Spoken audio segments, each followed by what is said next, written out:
Hi everybody, welcome to this How to Get Published webinar with IOP Publishing. I'm Tom Sharp. I'm a publisher in the IOP materials portfolio and I'm very pleased to be speaking with you here today. This webinar is held in partnership with the LOPEC conference, which was in Munich last week, and is also open to all European researchers.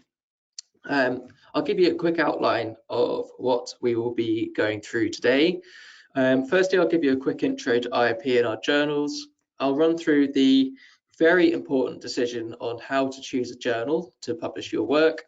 I'll give you an overview of how to publish your work under a transformative agreement or a read and publish agreement. I'll speak about the actual process of writing your paper. I'll give you some tips on how to actually get it published. We'll go through the peer review process because I think it's really useful for you guys to have an understanding about what's happening on the other side of that.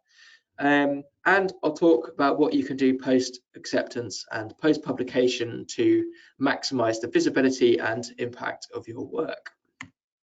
Firstly, a very quick introduction to IOP and who we are.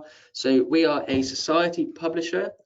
We are a wholly owned subsidiary of the Institute of Physics, which means that all of the money that we make from our publishing activities goes to the Institute to fund their excellent work, which includes providing more funding for physics teachers and the dissemination of physics all around the world. We are based in Bristol, but we also have offices all over the world. We're very much a global business. We have offices in China, the US, the other parts of Europe and Australasia. And if you do attend a conference and we happen to be there, please do come along and say hi because we'd love to meet you. As well as our journals, we also publish a range of ebooks, conference proceedings, and you might be familiar with Physics World, which is our physics news website and accompanying magazine.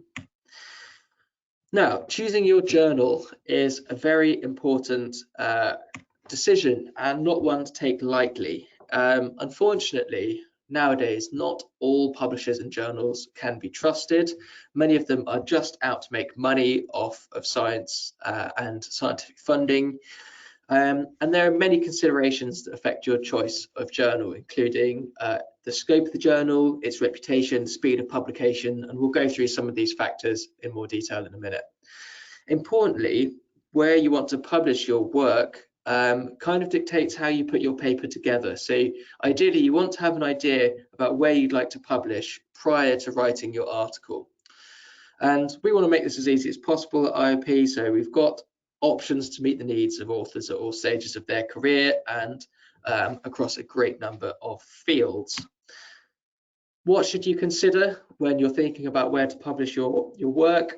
Firstly, consider your intended audience. Think about whether you want to publish in a more niche, subject-specific journal or a broad scope journal, because this is going to determine the kind of language that you use in your article. I would thoroughly recommend that you look at the editorial board of the journal. So these are the panel of experts that a journal will consult with to help with peer review and decide on the strategy of the journal. If you recognize people on that editorial board, then there's a good chance that it's a good fit for your research because people are going to be publishing in it from your particular field. Reputation is also quite handy. Speak to your supervisors. Have they had good experiences in particular journals and publishers? I'm sure they'll be very happy to share that experience with you. Impact factor is also a key thing to consider. We'll talk about what that is in a little bit more detail in a minute. There are lots of other quality criteria that are worth considering with journals, and this impacts the likelihood of acceptance. So it's important to remember that some particularly high impact journals may have rejection rates of upwards of 70, 80, 90% in some instances. So if you do want to get your research out there quickly, that is something to consider. There's also the speed of publication. Some journals specialize in providing very, very quick peer review to get research out there as quickly as possible. Others take quite a long time, and this will depend on the field as well. Some areas like mathematical physics take a long time because people just have to verify a lot of theories and formulae, that sort of things. And this kind of information should be available on the journal webpage. So do pay attention to that if speed of publication is important to you. There's also open access, which I will go through in more detail in a second. And it's always worth checking whether any other costs associated with publishing in a particular journal. If it's printed still, for instance, there may be costs for color figures, page limits, that kind of thing. So definitely make sure you read the T's and C's. There's a really useful website here called Think, Check, Submit, which is a very useful way of making sure that you're publishing in a reputable journal, not just a simple pay to publish journal. So I thoroughly recommend that you check that out if you're thinking about publishing soon. I mentioned impact factor. This is the metric that we often use to compare different journals, but it's useful to know what it actually is. Basically, it's a rolling average of the number of citations that an article can expect to get in a journal over a 2-year period. So we've got to take this example calculation here. The 2020 impact factor was the number of citations in 2020 to journal articles published in the 2 previous years, so 2018 and 2019, divided by the total number of published articles. So it's kind of a rolling 2-year average of the number of citations that articles can expect to get. But it's not the only way of comparing journals or even impact. There are lots of other citation metrics, site score, immediacy index, basically lots of the different bibliometric indexes will have their own version of impact factor. So make sure you're comparing like for like. You can also look at the levels of downloads that articles get. It's a good measure of how many people are actually reading the work. And there's other measures. For instance, Altmetric is a service which compares how many times articles are shared on social media or in blogs or in Wikipedia articles, that kind of thing. So more of a measure of utility rather than just pure impact. But it's also important to note that impact factor is not necessarily a measure of scientific correctness or quality. Even lower impact titles, because they've been peer reviewed, should still be publishing scientifically sound work. It's also important to mention that impact factor is very field specific. So something that's considered high impact in, say, applied physics might not actually be very high impact in something like, biological materials, because different fields tend to have different citation levels. So that's something to consider when you're comparing different journals. There are generally different tiers of journals. So for instance, we have 2D materials here, which is considered quite a high impact journal in this particular field. So that will have quite a high reject rate based on novelty, so the pure novelty of the work. Whereas we also have journals like Materials Research Express, which is more archival, so they don't have such strict novelty requirements for work. So if you're exploring a topic which has already been covered in detail elsewhere, you're probably looking at publishing in a journal like that. Of course, like I said, the work should still be scientifically sound, perhaps just not as novel and punchy as something like 2D materials. So consider where your work might fall in this spectrum of novelty to make sure you've got a good chance of getting it accepted in your choice of journal. Now, open access is a really important thing to consider. Traditionally, journals have operated on what's known as a subscription model, which is where an institution or a library will pay a fee to have access to those particular journals, and it means everybody within that institution can then read that particular journal. That normally means that it's free at the point of publication, and then authors are generally allowed to share their article after an embargo period, which is normally in the region of 6 to 12 months. Now, that kind of open access is called green open access, but we are seeing an increase in the number of pure gold open access journals now, which is where there are no restrictions on who can read the articles in that particular journal. It's free to read for everybody. But what that does mean is that there's often an APC or article publication charge paid to the publisher at the point of publication. This means that the article can then be shared with a CC BY license, which allows for reuse.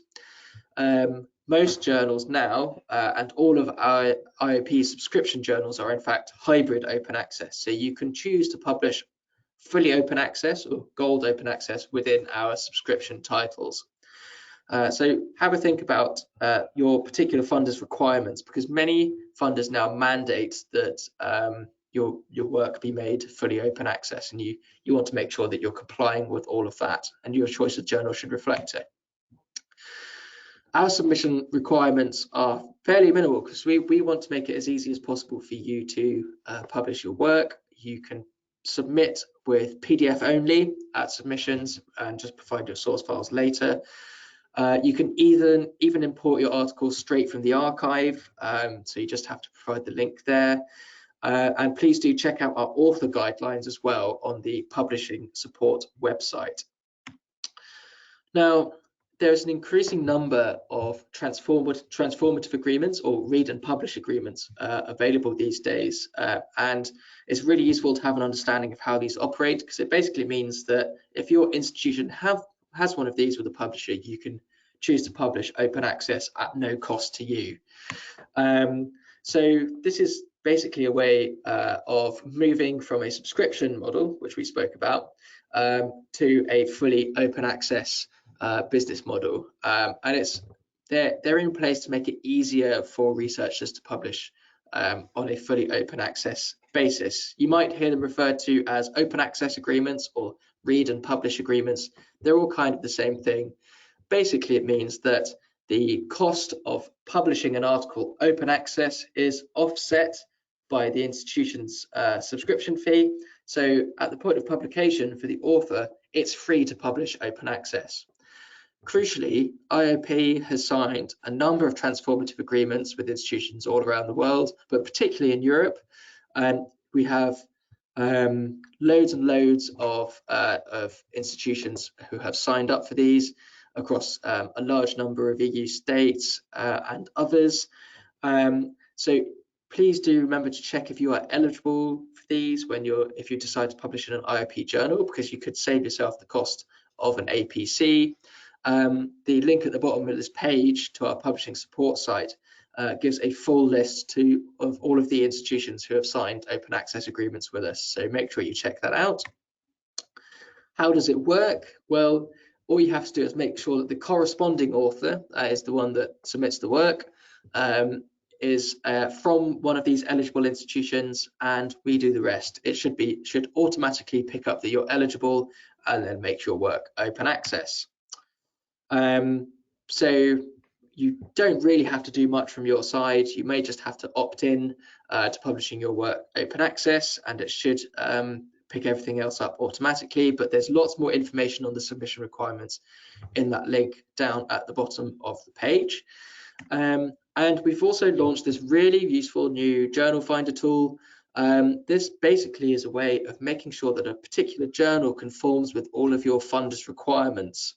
So be it for open access or open data policies, please do follow the QR code there to have a look at it.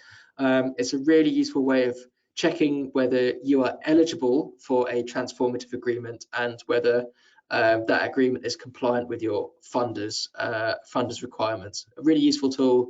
I thoroughly recommend that you check it out. Why should you choose to publish open access? Well, unsurprisingly, articles that are open access get far greater exposure. So typically, article downloads are around 80% higher. They are generally higher impact and get around 30% more citations. And of course, this is really important if you have any funding mandates from your research funder. Many of them are now specifying that you have to publish your work open access, and you really want to make sure that you conform with that.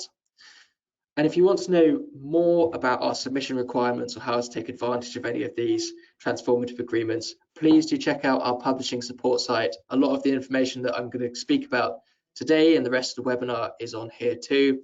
It's a really, really helpful resource. It will take you through all of the steps of how to publish your work. So changing tack a little bit, I should also add that if you have any questions throughout this webinar, please do pop them in the questions tab in your window, and I should have plenty of time to get around to them at the end. Before you start, I think it's really useful to assess your main results and think about the kind of research story that you're trying to tell. Do you have enough data in your results to fill a gap in the research? And because, as we've already mentioned, it's useful to have an idea about where you want to publish your research before you write your article. Consider what your choice of journal requires, and you want to decide on the key message that you're trying to get across with your paper.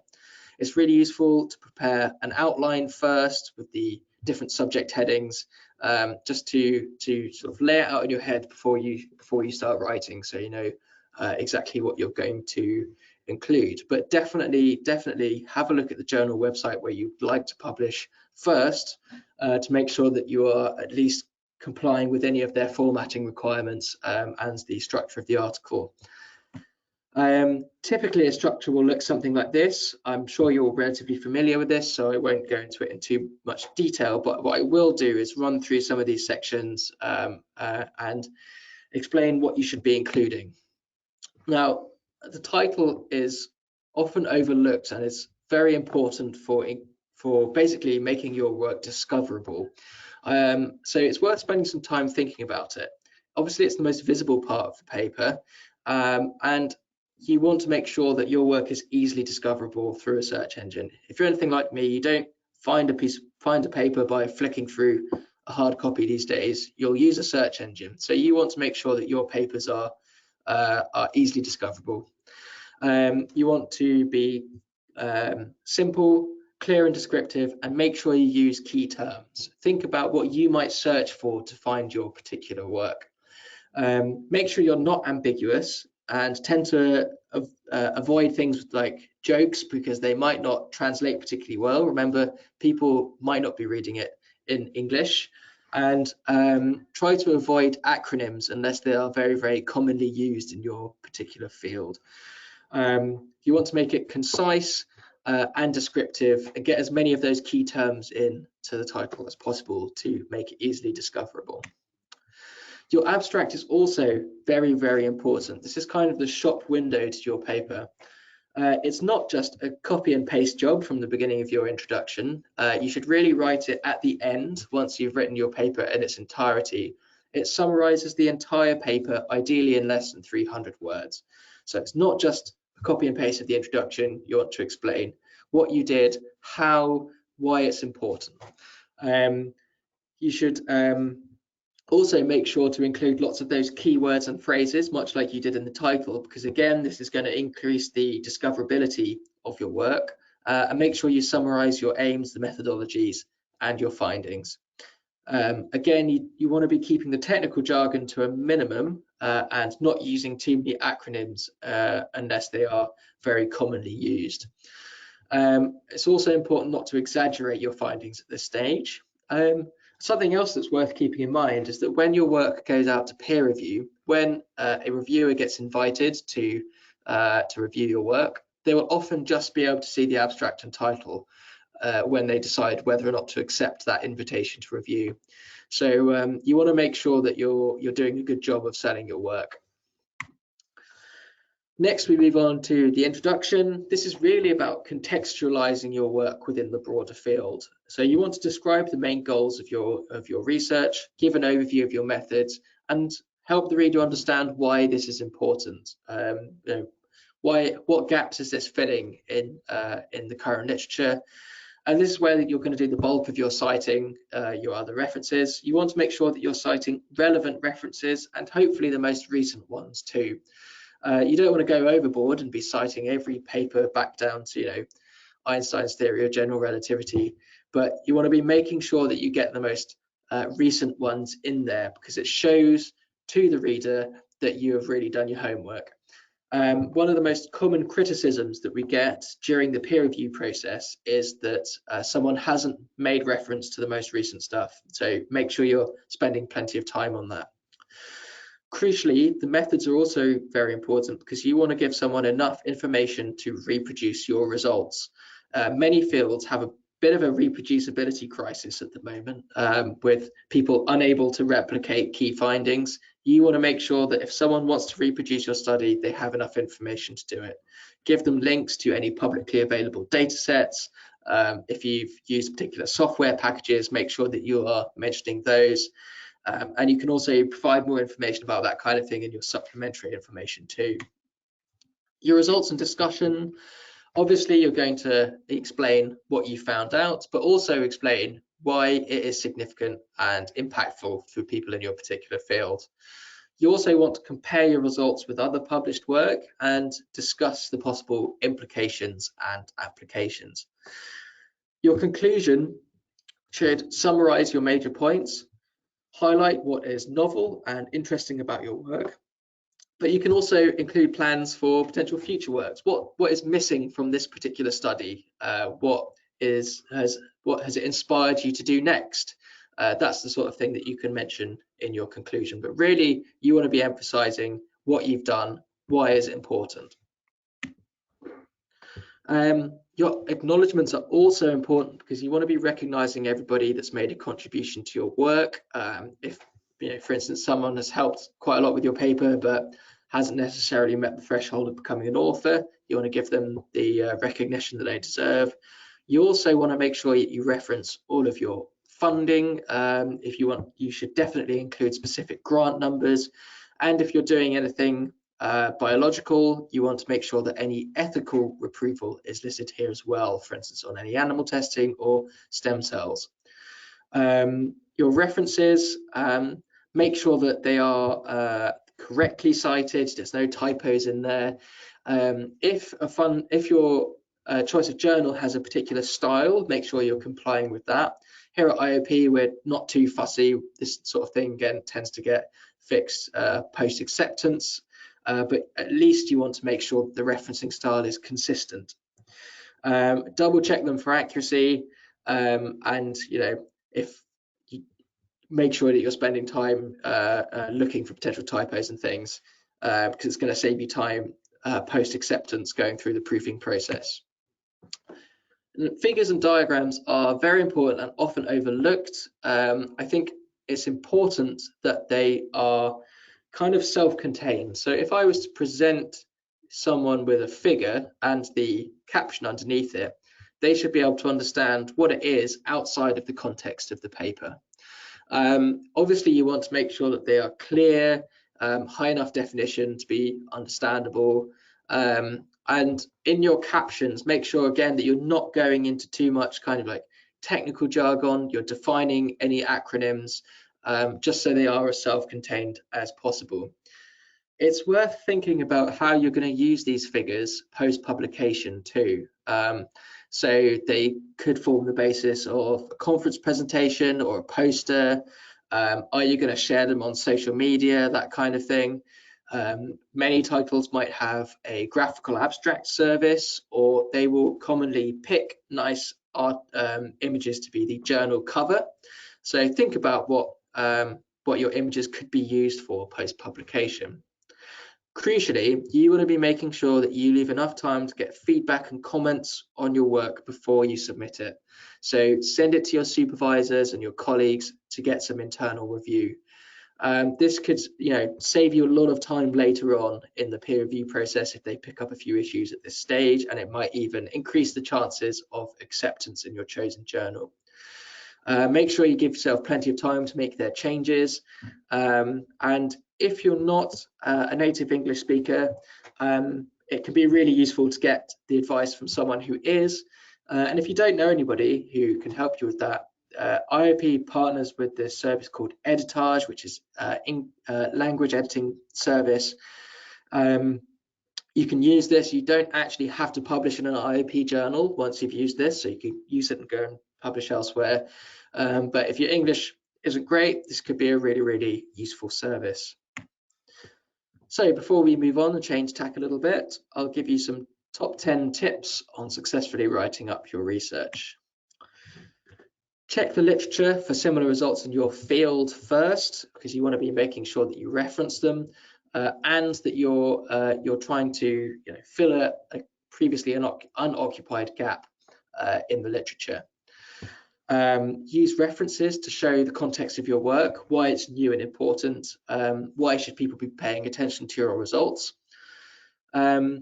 Decide whether you're writing for a specialist or non-specialist audience. This is really important, and it kind of feeds into what we were saying about choosing your journal before writing your work. Obviously, if you're writing for a very, very niche specialist audience, you might be going into much more technical detail than if you're writing for a more broad scope journal that is more general interest. So you want to have an idea about who you're writing for before you get to writing your actual paper. As we said, really important to have an idea where you would like to publish your work before writing your paper, because it's going to perhaps impact the language that you're using or even the structure of the paper. And spend a lot of time on your title and abstract, as this is what people are going to see first, and it is going to make your work much more discoverable. Make sure you're keeping abbreviations and technical terms to a minimum, and you're clearly defining them at first use. Avoid speculation, exaggeration, or anecdotes. Keep to the facts and clearly state your conclusions. Keep it clear and concise, even if there are no word limits, and make sure you use your own words. This is very, very important. I'll talk a little bit about plagiarism in the publication ethics section in a minute, but we put all of our submissions through plagiarism detection software. So if it is just a cut and paste job from another article, it will be found out. And I think keeping it concise is really important. Some of the most impactful pieces of work from all of scientific literature are really, really short. For instance, Watson and Crick's original paper on the structure of DNA is just 2 sides. So if they can do it, so can you. Allow plenty of time for rewriting, and make sure you get feedback from your colleagues before submitting your article, as it's going to save you loads of time once you get to the peer review process, which is what we're going to talk about now. What is peer review? Well, it's the extremely important process whereby experts in a field assess an academic paper before deciding whether or not it should be published. This is a really important part of publishing. Crucially, it gives you as researchers a critical filter for the millions of research articles that are written per year, and hopefully gives you a reliable indicator on what to believe and what to trust. It also gives authors a really valuable opportunity to get feedback on their work and how to improve it before it gets published. It's kind of a dialogue with other experts in the field, so you want to make sure that you utilize it as much as possible.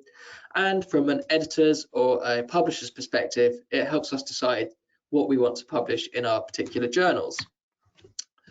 There are different types of peer review. Single blind is perhaps the most common in the physical sciences. This is where the reviewers don't know, the authors don't know the identity of the reviewers, but the reviewers do know the identity of the authors. So this is what you'll find in most physical sciences publishers. Here at IOP, we've moved our default option to double blind, or double anonymous, as we call it. This means that the authors don't know who the reviewers are, and the reviewers don't know who the author is. We think this is kind of the gold standard in eliminating bias from the peer review process, which can be an issue. Unfortunately, in some instances, people can be more likely to be rejected when they come from particular backgrounds or work at particular institutions, whereas those coming from perhaps very prestigious institutions are more likely to be accepted at face value. We think that this double-blind process is the best way of eliminating that kind of bias. There's also open review, which we don't do here at IOP, but you might encounter at some other publishers where the report's signed, so the authors do know who's reviewed it. We also offer something called transparent peer review, which is whereby if the authors and the reviewers opt into it, we will make the reports publicly available post-publication, and they're available alongside the article. So if a reader wants to have a look at what's changed in this article through the peer review process, they can go and find that out. There's also collaborative peer review, which you might encounter at some points, which is where a panel of reviewers will work together to prepare a communal report. And there's also post-publication peer review, which is not something that we offer, which is where an article is made available without being reviewed, and then it is essentially open to comment, which obviously has some advantages in terms of speed, but also has the risk of allowing potentially faulty information to get out there more quickly. And as we've seen over the course of the pandemic, that can be quite hard to catch once it is out there. This is what the peer review process looks like in terms of diagram from start to finish, and I'm going to go into each of these stages in a little more detail now.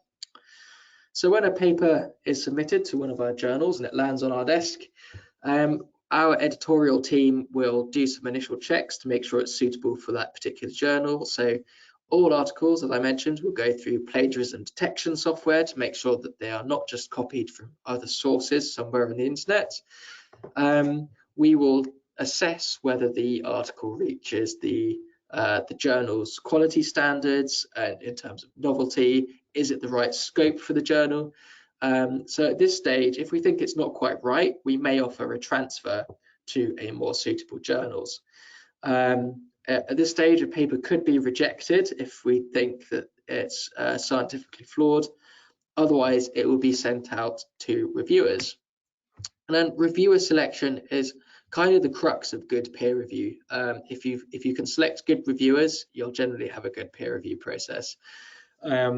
Reviewers are chosen on their subject expertise, so we'll look at their publication history to make sure that they've got the required expertise to be a good reviewer. Their independence, so we want to make sure that they're not connected to the authors in some way, so they haven't collaborated in the past or worked at the same institution. Their availability, so we will carefully monitor how many times we're inviting particular reviewers and make sure that we're not inviting them too many times or multiple times at once. We'll also look at their reliability and the quality of their previous reports. So if someone consistently submits good reports, we know they're generally a good reviewer. If they don't submit their report on time, or they submit poor quality reports, then we're unlikely to use them again in the future. We'll also consider your particular suggestions. So during the submission process, you're able to suggest potential reviewers. This can be really helpful for us as we have some ideas already, but of course we will check to make sure that they're not going to be biased one way or the other. Once we get typically 2 reviewer reports, we will make a first decision. So this process can take a month or 2, depending on the field and the particular article. And if we get reviewer reports which disagree with one another, we will also consult an adjudicator to help us make that first decision. This might be a member of the editorial board or just a very experienced reviewer to help us decide between those 2 reports. We will ask all of our reviewers not only to provide written feedback, but also rate the scientific rigor, novelty, and significance of an article. And our editorial team will then take all of this information to make their first decision. Articles can be accepted at this stage, but it's highly unlikely. Normally they go through at least 1 round of revision. And at this point, the rejection rate can be quite high, so up to 50% is not uncommon in high quality journals. So if you do get rejected at this stage, don't be too disheartened. Being asked to revise your work is a great sign, because it means that the reviewers see merit in your work and think that it likely fits the scope of the journal. You want to make sure that you read their reports very, very carefully, take some time over this, and make sure that you respond to each and all of their comments. Ideally, you want to keep a tracked changes version of your article where you can see what's been changed with highlighted text, things like that. And I would really recommend that you number all of your points in your replies so you can see which points of the reviewers that you're responding to. This will make it much easier for our editors to see what changes have been made to an article, and also the reviewers to see what's been changed. If you do disagree with the reviewers, that's fine. Just clearly and politely explain why. Don't just ignore their comments. And if you have any queries, if you're not sure what they're trying to what the reviewers are trying to get at, or you think they've misunderstood your work in some way, just get in touch with the editor. They're normally very, very happy to respond to your queries. Remember, this advice from the reviewers is free, and you really want to make sure that you are using it to improve your work. Following revision, we will often send your article back to the same reviewers, just so they can check that all of their suggestions have been incorporated. At this stage, your work will hopefully be accepted. You might be asked to make further revisions, or an article can still be rejected at this stage if the reviewers think that the revisions aren't good enough. Typically, it's unlikely that an article will go through more than 2 or 3 rounds of revision. Normally, they will have a proper decision after 1 or 2 rounds. What do you do if you get rejected? Well, try not to take it to heart. Everybody has been rejected at some stage in their career. Hopefully, you will have some constructive advice on how to improve your paper. You can then use this to rewrite your paper, perhaps resubmit it to another journal, assuming the actual science is correct. And remember, we spoke about those different tiers of journal. If you've been rejected based on novelty, it's likely that you'll find another journal, perhaps with a lower impact factor, where you can publish your work. If you think the decision was made in error, though, and that the reviewers haven't really understood the merit of your work, you do have the opportunity to appeal. So typically, this is a time period of about a month where you can send an email to the editorial team with a formal appeal explaining why you think the decision was wrong. This will then be considered by the editorial team. We may involve the editorial board or the editor-in-chief of the journal. At that point, they will either uphold the appeal and say, yeah, this looks solid, and accept the article, or the initial decision will be upheld and the rejection will remain. So what happens when you get accepted? The work's not done yet. You will have some copyright forms to sign, which basically assigns copyright of the article to the publisher. At this stage, you'll want to make sure that all of your source files, so your LaTeX or your Word files, are available for the publisher as well.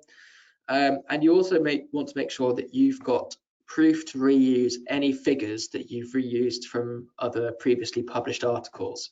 It's really recommended that you start doing this before you get to the decision stage, because it can take a little while, and you don't want your work to get accepted and then for it to be delayed because you're waiting to hear back from another publisher. So try and do that as early as possible. And at this stage, you can also opt in to have the reviewer reports published alongside your article, at least in IOP journals that you can. That's what we call transparent peer review, but they'll only be made public if both you and the reviewers opt in at that stage. Right, now for the extremely important topic of publication ethics.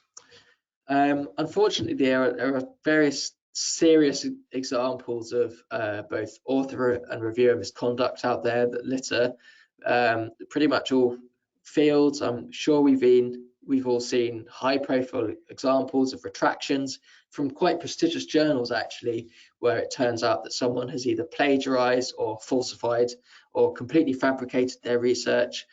As I said earlier, we have the tool Authenticate, which is a plagiarism detection tool,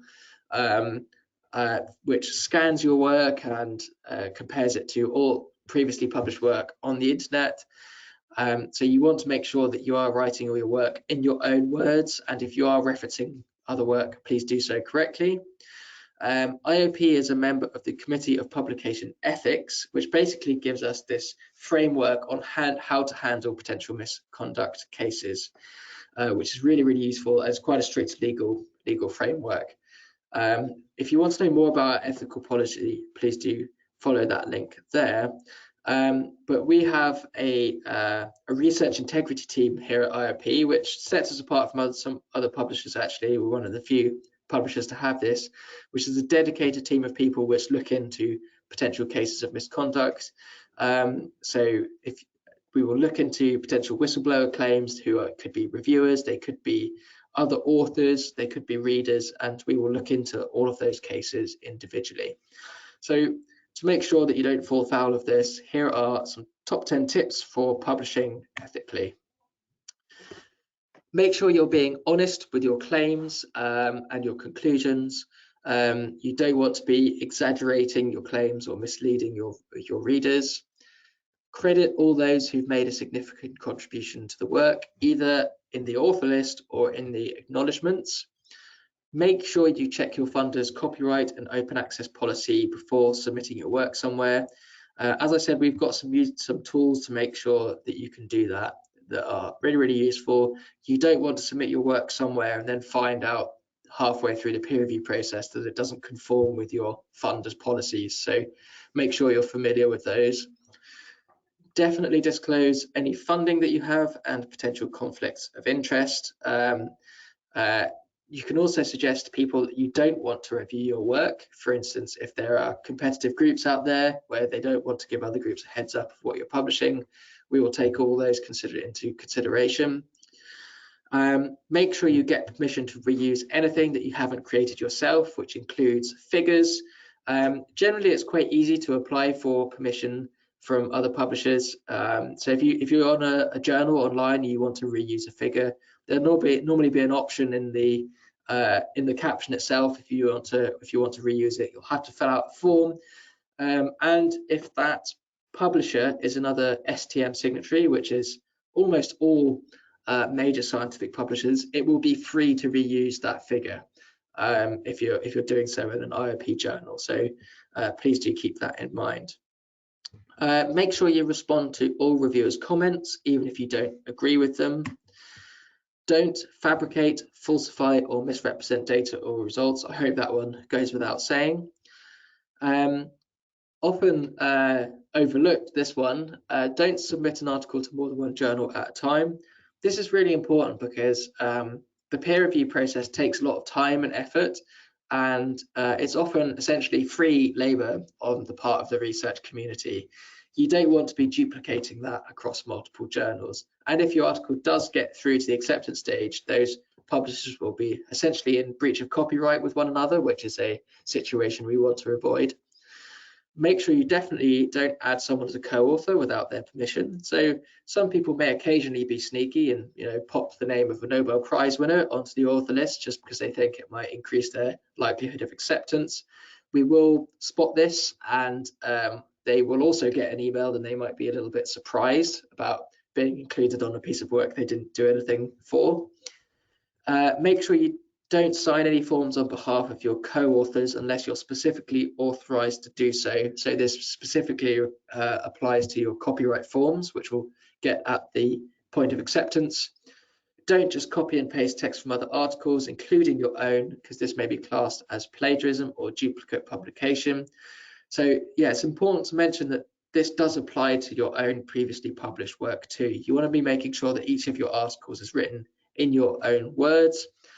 And don't take any criticism of your work personally, and make sure that when you reply to the reviewers, you are being kind and constructive. So what happens post-acceptance?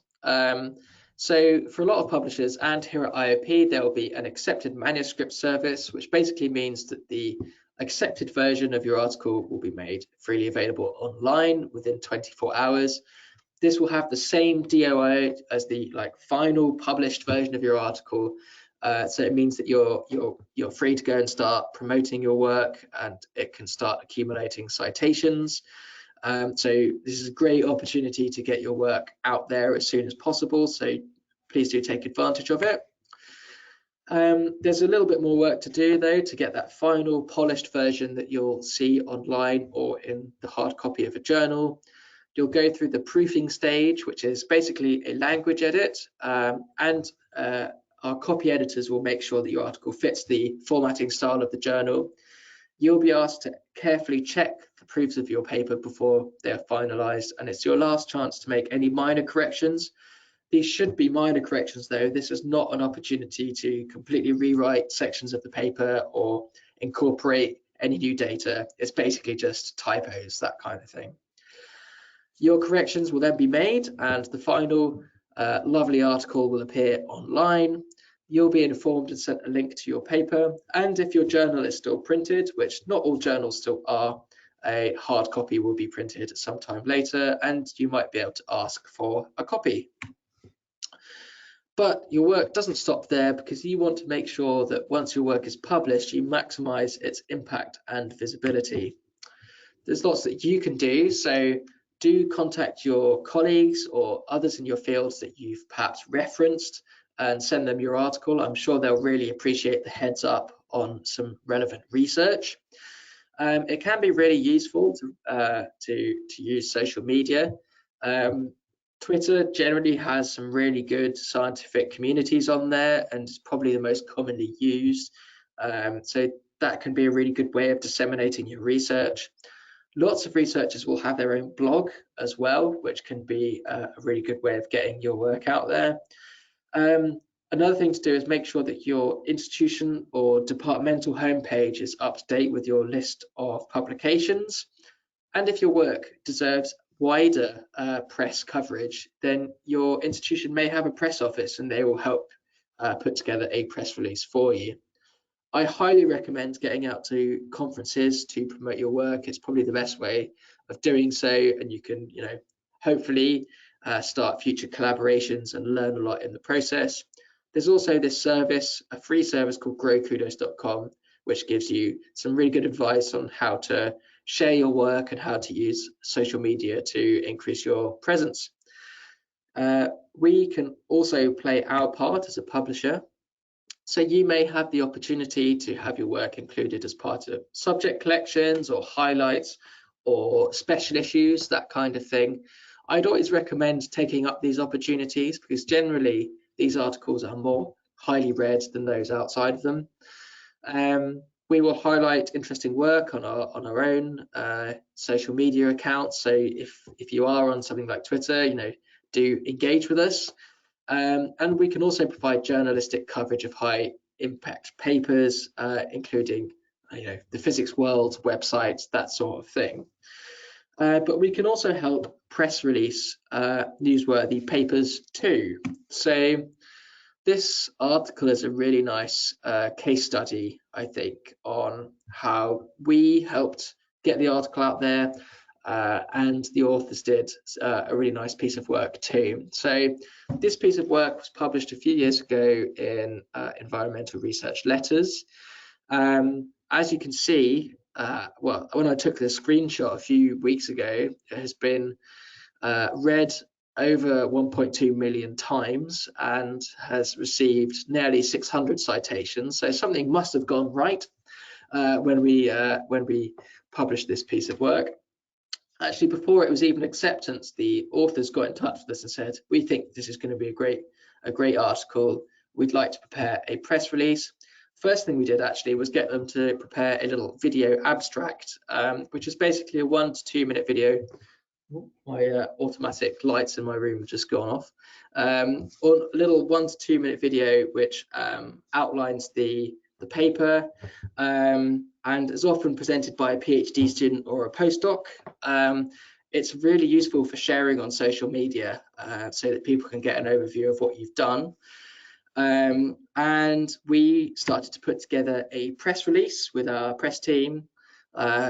This was picked up by basically all major mainstream news outlets around the world, and some fairly significant people tweeted it. I can't guarantee you that your work will be tweeted by former US presidents, and I'll leave it to you to decide which former US presidents you'd like to tweet your work.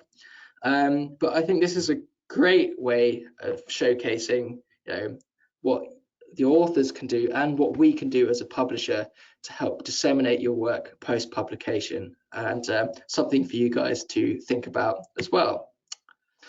So before we wrap it up, I'll give you a quick recap of what we've discussed today. I've given an overview of IOP and our titles. I've spoken about the importance of choosing your journal before you write up your work, to make sure that you're writing your article for the right audience. I've spoken about the actual nuts and bolts of writing your paper, particularly spending lots of time on that title and abstract so that your work is easily discoverable through search engines. We went through some top 10 tips on how to get your research published. We spoke in detail about the peer review process, all of the things that go on behind the scenes once you submit your work.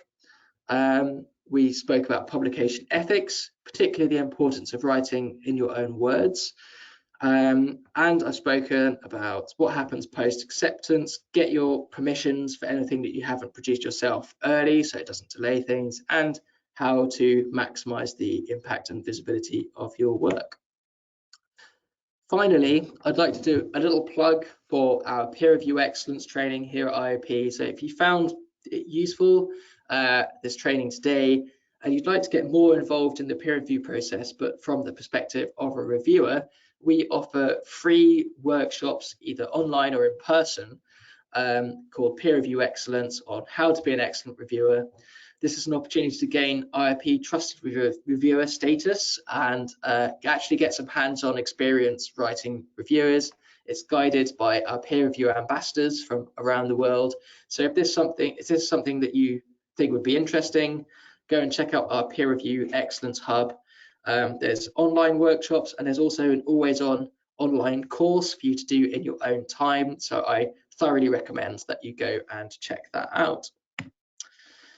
So thank you very much for your attention. I'll leave the publishing support link up there, which has a lot of information that I've discussed here today, so you can go and look at that in your own time. Thank you very much for your attention. Please do feel free to use the question box if you have any queries. And if I don't get around to asking them, I can follow up via email as well.